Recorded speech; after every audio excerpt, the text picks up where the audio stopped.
Let's bring in Egyptian Foreign Minister Saameх Shokri. He's a foreign minister. Thank you so much for being here. Really appreciate it. So yesterday, for the first time in his tenure, the United Nations Secretary General Antonio Guterres invoked Article 99, which, as you know, asks the UN Security Council to declare a ceasefire in Gaza. He posted on Twitter, now known as X, quote, the call for a ceasefire.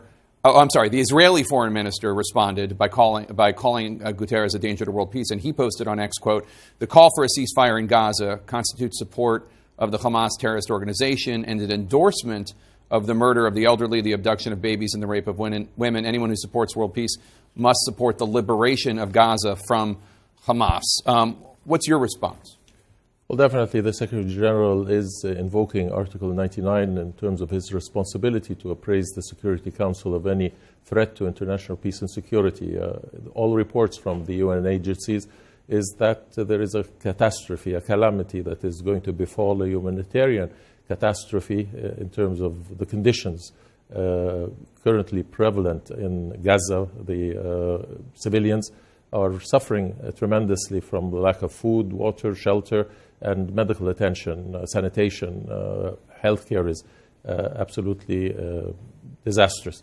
So this is an issue that has to be addressed. It's a moral perspective that the Secretary General must bestow upon the Security Council, and the Security Council must undertake its responsibilities.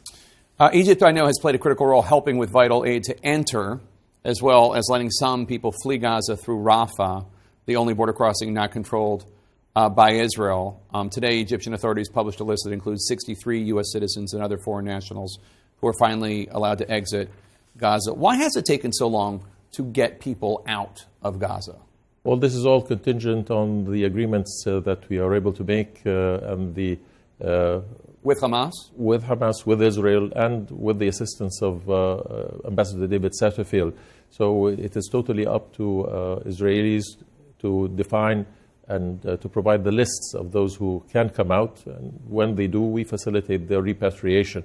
So this is all to maintain Rafah crossing and not to affect at all the flow of humanitarian assistance. We conform to the arrangements that have been agreed to with the help of Ambassador Satterfield.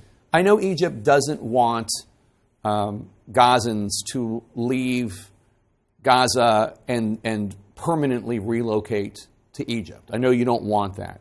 But there are those who think that Egypt could let more people out into the Sinai to temporarily relocate until Israel is done with its military campaign and let them back in. If Israel and the United States would guarantee that they could go back when military operations are over, why not let them escape? Well, this would constitute a violation to international humanitarian law. Any form of displacement, whether internal or external, is a violation, and we will not become implicitly party to such a violation. But the Palestinians themselves don't want to leave, and thereby should not be forcibly displaced. The liquidation of the Palestinian cause by removing all Palestinians from their territory is unacceptable, and as I said, is a violation of international humanitarian law. So ever since Hamas took control of Gaza, there were the elections, of course, in 2006. Egypt has also helped enforce a blockade of Gaza because Hamas, of course, is an outgrowth of the Muslim Brotherhood, which President Sisi is no fan of, I think it's fair to say. Do you think Gaza would be better off, the Palestinian people would be better off governed by a different group than Hamas? Well, to begin with, I don't think that it's accurate to say that Egypt participated in secluding Gaza. The Rafah crossing has constantly been open to bring people out for medical attention, for But you haven't education. Participated in any blockade at all? No, we haven't. We haven't participated in any blockade. The Palestinians have been coming out to seek education in Egypt, medical care in Egypt. You haven't kept any supplies from going into Gaza at all? Rafah originally is a crossing for people. It's not a crossing for commodities. It is the Israeli crossings that are responsible for that, and it is the obligation of the occupying power, which is Israel, to provide the needs of the Palestinian people. So Rafah has constantly been open, has never been closed, continues to have supported the Palestinian people, and at no time was it closed.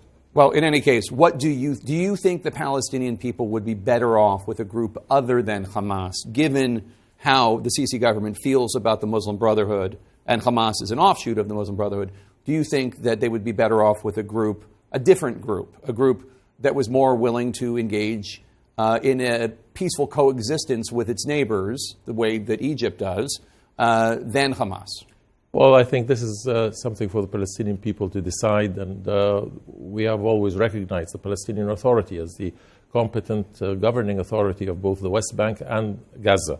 Its removal from Gaza was violent removal, and until now it has been unable to return.